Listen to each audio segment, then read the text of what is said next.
Yo, yo, yo, Soup Squad! It's your boy Nimbo Soup again. Today we'll be going over what is the long voyage of embarking on a new tech tree grind. Because I don't know about you guys, but it's certainly one of the more enjoyable things in this game, right? This will be general advice. It would take years to cover every grinding method for every vehicle in every game mode in tech tree. But I've got general tips that should work for you, whether it's air, ground, naval, helicopters, or apparently soon, infantry. So stick around for that. And shout out the channel member, Jam Nation War Thunder. If you want to go ahead and support the channel, hit that join button. More importantly though, just like, comment, and subscribe, and let's get into the good stuff.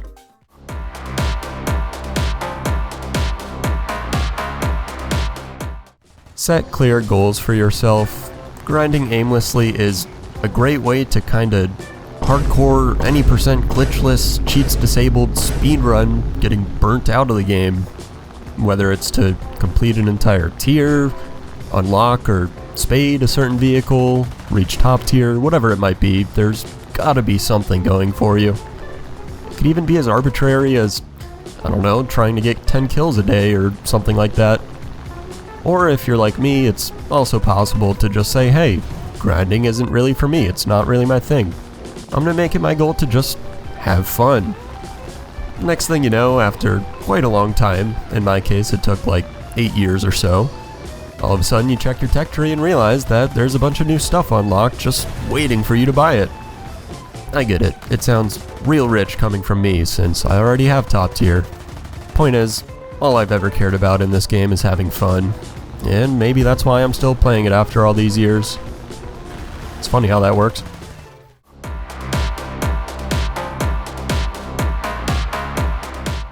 Even if you are just like me and only really playing for fun, you should try to have a plan for reaching whatever goal it is that you came up with in the last section. And by plan I'm just being general here, but try to outline what vehicles you want to play, what path you should take to research them, how you want to research them, that sort of thing. There's so many different vehicles and game modes, and the tech trees are so massive nowadays, it's quite easy to get lost trying to sort of wander your way through them, especially if you don't draw out the path nicely for yourself. Doing this is not only going to keep you on track to what you want to accomplish, it's going to keep you accountable for it. It's really easy to get caught up in those numerous other vehicles and game modes or whatever else and distract you from those goals that you have in mind. But if you have your path all drawn out for yourself, it'll be much easier to travel down. Probably, I don't know, I'm not an expert.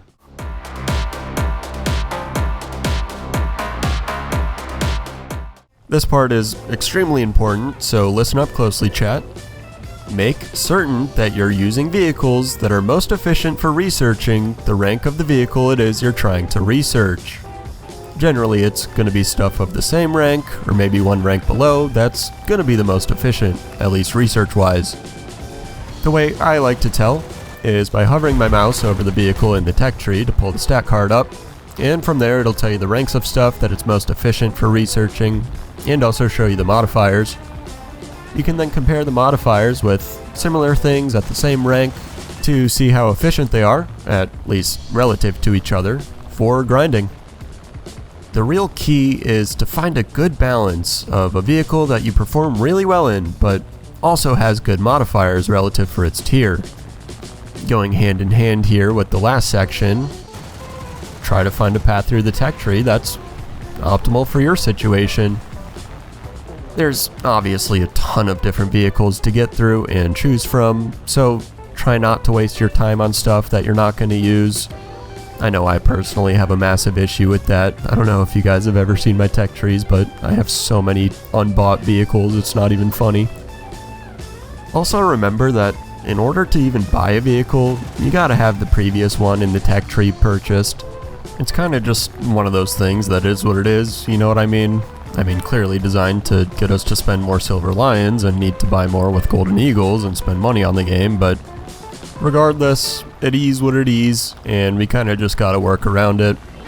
So if you're an SL brokey, unlike me, couldn't be me, don't just go buying every vehicle that you unlock all willy-nilly like.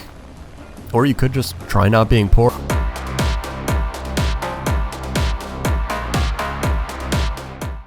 Alright, this section is gonna be the meat and potatoes of this video, what you've probably been waiting for. I'll try to keep it as concise as I can. Premiums make such a difference that the way I see it, there's really just two ways that you can grind in this game. The free way and the paid way.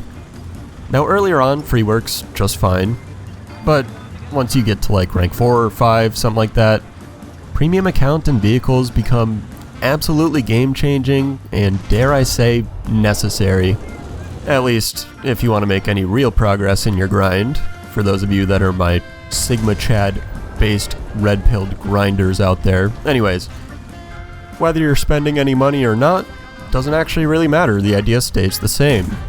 Find what gives you the best RP in Silver Lions, and at the same time is a good balance of fun. If it were up to me, there would be a heavier emphasis on the fun portion of that equation, but it's not, so do your worst. If you want as well, in the future I can go over specific gameplay methods for grinding. Let me know down below. Again, that would take way too long for a single video. Different things work best for different people, but the good news is it doesn't really take too much experience to figure it out for yourself. At the earlier tiers, your options are going to be a little more limited, so I personally like to just stick to arcade, you know, in rank like 1, maybe rank 2. Once I find a vehicle I can do well in though, you know, get some decent grinding done in, that's when I'll make the move to RB. Don't forget, while you're at it, you might as well throw on any extra boosters you've got to speed that grind up just that tiny bit more. The earlier tiers in general are a little less painful and go quicker, just because it's, you know, 5,000 RP for a vehicle versus 400,000. Once you get some experience and, very importantly, know you like the game and will be around to play it for the longer term, I do recommend spending some cash, at least if you want to get some grinding done, especially, again, for those higher tiers where it costs 400,000 RP for a single vehicle, on top of the extra 400,000 RP you need to spade it. Don't even get me started. Anyways, for spending money, the main idea, again, still doing what works best for you personally. Premium account is probably the most efficient overall thing to buy to help your grind. Afterwards, I like to focus on finding premium vehicles, again, that I can do well in, with good relative modifiers. It's kinda different for everyone. I can't really just tell you, buy this vehicle if you want to grind this country, blah blah blah. Go figure out what works for you, dude. Also, don't forget about talismans either. They're a really good option for tiers that you don't necessarily find good premium options at. Or maybe you don't want to drop 80 bucks on a high tier premium. I know I personally don't. It sucks that you don't get a Silver Lions boost with them, but it is what it is. It's still way cheaper than $80. Packs are also good because you get the Eagles that you can spend on premium account or whatever else too. I should make a separate video on spending money on this game because there's so much to talk about. Let me know down below if you're interested in that. For now though, we'll leave the order of premium buying importance as follows. Premium account, premium vehicles with decent modifiers that you can do well in, talismans, and in last place, and certainly very least, we have gambling and spending your golden eagles on convertible research. Please never do either of those things. To recap, listed in order of importance, pick a goal, make a plan doing what works best for you to reach that goal, and go execute it. Whether or not you're spending any money, try to stay focused. And while you're at it, don't forget to have some fun in the meantime. Fun vehicles with good modifiers are the absolute sweet spot for grinding in this game. As always, I really appreciate you guys for watching, especially those of you that made it this far through the video. Feel free to drop some of your favorite grinding advice down below to help give each other some ideas. While you're at it, don't forget to like and subscribe if you enjoyed, and check out those membership tiers. You all know the deal. This is Nimbo Soup. Nimbo signing out. Peace out, fellas.